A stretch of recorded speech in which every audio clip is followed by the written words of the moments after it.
Pro players spend countless hours learning and perfecting new techniques. Why? Good question. Because, well, they're useful. They work. Even if you think, you know what, I'm never going to use that technique. You know what, this is what I got to say to you. You just never know. It might come in handy, it might save your skin and even earn you a dub one day. What's going on, guys? It is your motivation guy. Make sure to follow me on my new Insta. That is at your motivation guy. Once again, at your motivation guy. Connect with me as soon as you can. I would love to hear from you. I'm not responding to anybody on my old Insta, only on this one. I want to help inspire you guys to be great in this game and also in life. So we're back again with 7 more pro techniques you probably aren't using. Most of these are not new or anything like that, but still, you'd be surprised at how little use they see. Whether your goal is to get more kills, survive longer, or even win more matches, these techniques are sure to help you guys. Do you have a technique that you love to use all the time? Well, I know a lot of players that, use the grenade strat that you see some of the pros use. They just love blowing stuff up, and that just makes it easy. But let me know what your favorites have been in the comments down below, okay? And if you're interested in learning even more, hey, we've got plenty over at ProGuides.com. On our site, you're gonna find dozens of courses teaching a variety of useful topics like aiming, come on now, building, and yes, even special techniques. For instance, our Secret Building Techniques series takes you through the steps needed to learn all the moves that are going to give you an advantage on the battlefield. To start, follow the link in the description or visit ProGuides.com. Ladies and gentlemen, this is my favorite time. You know why? Because it's time to sit back, relax, and grab my favorite candy that I am addicted to, and I'm proud of it. And it is that Bunch of Crunch. And let's get this going. So, a while back, we showed you guys a not so well-known technique to attack a wall from behind your ramp, right? That still works and definitely still has some use, but there's another application that we didn't discuss. You guys ready to hear that? That same trick can also be set up to hit a floor piece through a cone. Now, this is useful for tricking turtling opponents into thinking you won't be taking their top floor piece. To do this, so approach your turtling opponents one by one from the top, right? Either place your own cone piece if they haven't yet, or remove it and just replace it with your own. Once you own that pyramid, edit it to reveal one of the corners, either the right or the left. Swing your pickaxe at the very edge of their floor piece, then quickly reset the cone. From here, and I mean right here, the enemy is gonna think that you can't hit their floor. But if you swing on that harvesting circle, you can actually attack it through the cone. So do that, all right? And pull out your floor to replace it. Then edit through both to reveal your opponent for the kill. Now, why would you want to do this? Good question. Well, taking floor pieces can be really risky, right? Since your opponent might edit and go for a jump shot. Plus, with the whole coin flip mechanic, it might take a while to just brute force steal their floor. So this added confusion, where they think their floor is safe, can potentially make them turbo build the wrong piece. But the confusion doesn't have to end there, my friends. You could even go a few steps to even further puzzle your opponent. For example, now once you reach the stage where you close the cone, you can drop a ramp to the side as if you're about to drop on it for a wall replace. Land on it and swing your pickaxe once after a wall, right? Then jump back up and hit the floor piece marker. Place your own floor and edit through for the elim. When this is done quickly, it barely takes any extra time, and you know what? It just really confuses your opponent as to what piece you're hitting. Unless they know the technique as well, there's no way your opponent is turbo building a floor piece. And all this can be done within a few seconds, so there isn't too much wasted time. But just be warned, okay? Against brick and metal, you want to take the floor down to at least 150 health so that it only takes one swing to finish off. Overall, it's a great way just to deal with pesky turtlers. Okay, so we've been seeing this next move used a ton by the pros this chapter, and that's the efficient ramp tunnel. Compared to the conventional tunneling methods, you're going to be saving a bunch of materials using this version. Very beneficial for solo endgames and anytime you're close to running out of mats. So to do this, you're going to need to start with the floor piece just like how you would any other tunnel. Then as your character reaches just before the halfway point of the floor, you look down and place a ramp. Got it? All right. You should end up underneath the stairs you place, not on top of them. Then place another floor to your right, walk forward, and another ramp. From here, you pretty much got it. You just keep alternating left and right to tunnel diagonally.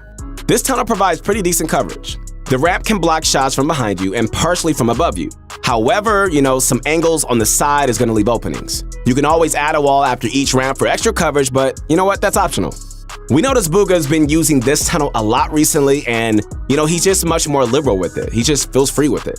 If he feels like he needs additional walls or protection, he can add them, but the method at its core is the same. Okay guys, so just a couple of tips. Make sure you're not turbo building at any point during this, okay? If you hold turbo build, you'll place the ramps too early and it'll completely mess up your cover. So, my friends, place each floor and ramp with individual clicks for the best results. Also, you gotta understand that this tunnel leaves you much more exposed than the standard method, okay? Since you're only using 2 mats instead of the 4 or 5 that traditional tunnels take, there are slight gaps if your opponents have the right angle. So really, only use this if you're running low on mats or if you're just desperate to conserve. Alright guys, so this next move is a wall edit style known as the Kanata Classic. Named after the up-and-coming young phenom Kanata for making it popular. It's relatively simple. All you're doing is really like performing a wall edit where you punch out everything but the bottom 2 tiles in the left column. To perform it as Kanata does, start with the top right tile, go all the way down, left by 1 tile, up all the way, and finish at the top left corner. This creates a tiny little wall in the corner, right? That bit is enough for you just to hide behind and go for jump shots or right-hand peeks against players pressuring your box. After you shoot, you can quickly aim at that piece and reset the wall to get your cover back. Just make sure that you're positioning close to where the section will be before you confirm. So, why would you want to perform this over your regular wall edit? Well, first, you know what? It's unpredictable. Reading a peek with most other edits is pretty straightforward, but with this one, you can right-hand peek or you could just go up for the jump shot, making it much harder for the enemy to predict. You know, another reason is to deny your opponent's pickaxe swing. The best time to go for an edit play is when the enemy is outside your box, is swinging their pickaxe. The only problem is if you make the edit while they're mid-swing, they might still hit your wall and replace it. Then you're left in a pretty uncomfortable, sticky situation. Since the Kanata Classic leaves a very minimum area for them to hit, there's a way higher chance their pickaxe won't connect. So that wall is just gonna stay yours. It takes some time to practice, guys, to get used to this, all right? Practice makes perfect. It really does. But once you get it down, man, it's a fantastic way to go for aggressive peaks. All right, so the next technique is a classic that you definitely need to start using, like immediately, if you aren't already. It's the rocket launcher shotgun combo, which lets you get free damage in on pretty much any boxed up player. It's effortless too, to be honest. All you gotta do is fire an RPG at a player behind some builds, pull out your shotgun, line up your crosshair, and fire right as the rocket hits. With the right timing, they can build fast enough to block that shotgun hit. Of course, you do have to have some sort of idea of like where your opponent is. If they're behind a fully built metal structure, this trick is not gonna work. Not only will the metal survive the rocket, but you know what? It's gonna be hard to spot your target as well.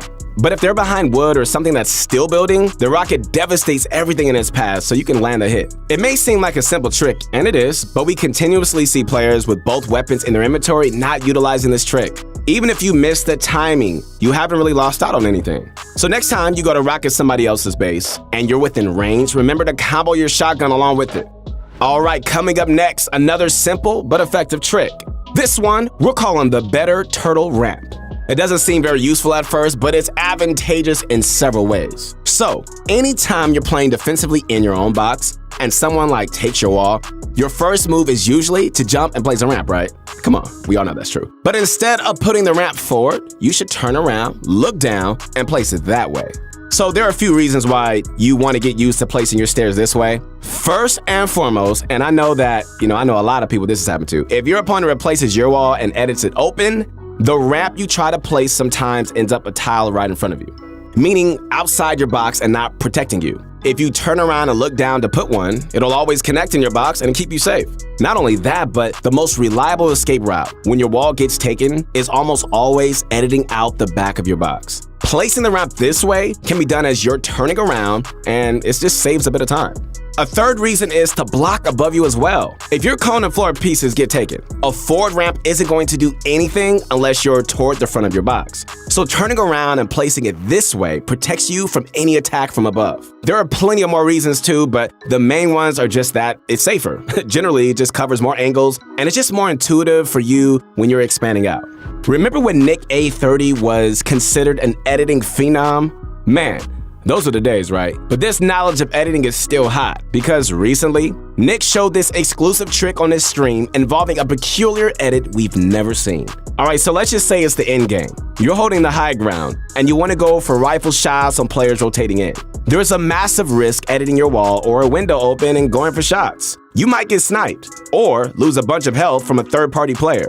So Nick came up with this flexible, cost-effective way of adding cover when you go for shots. So start by editing your wall open, then placing 2 cones in front, one at the top and one at the bottom. You edit 3 tiles on the bottom cone, right?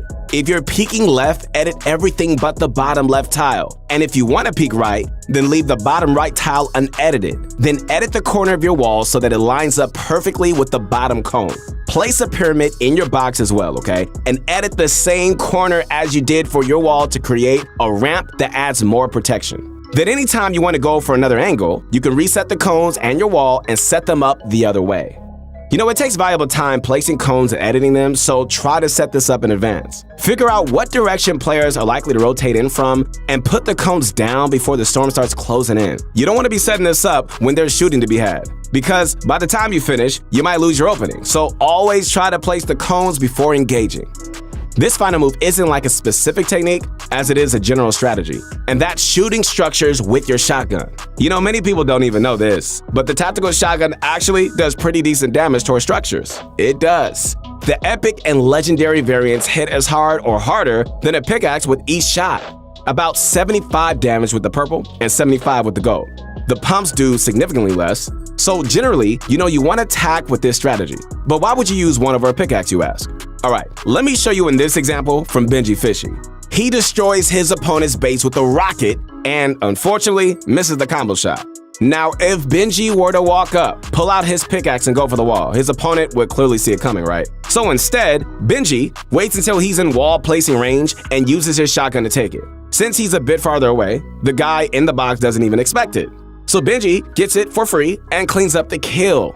I mean, look at this, my friends. Benji even lines up his crosshair on the enemy before he shoots. Edit plays from turtles are super common. So indeed, if they were to open the wall for a shot, Benji could just get lucky and land a free hit. Just another reason to use your shotgun this way. This does not only apply to walls, but also against ramps. Walking up the pickaxe stairs is predictable, but no one expects the shotgun replace.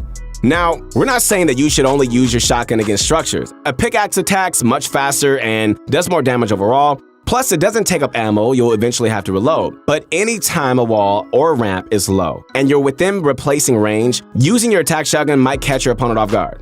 Alright, so to summarize, my friends, the 7 techniques we showed you are the floor take fake out, the efficient ramp tunnel, the Kanata classic wall edit, RPG shotgun comboing, the better turtle ramp, Nick A's 30s protected peak, and using tac shotguns against structures. Although some of these are more difficult than others, they all require one word. I'm sure this is your favorite word, and that is practice. You have to ingrain these patterns in your mind if you want to perform these in a real match. So definitely spend some time in creative, going over them and just getting to a point where you're just pulling them off with ease.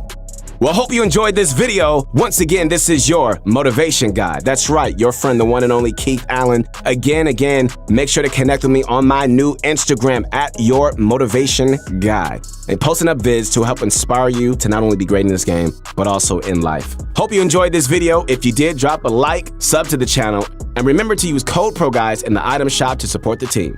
Once again, we'll see you next time.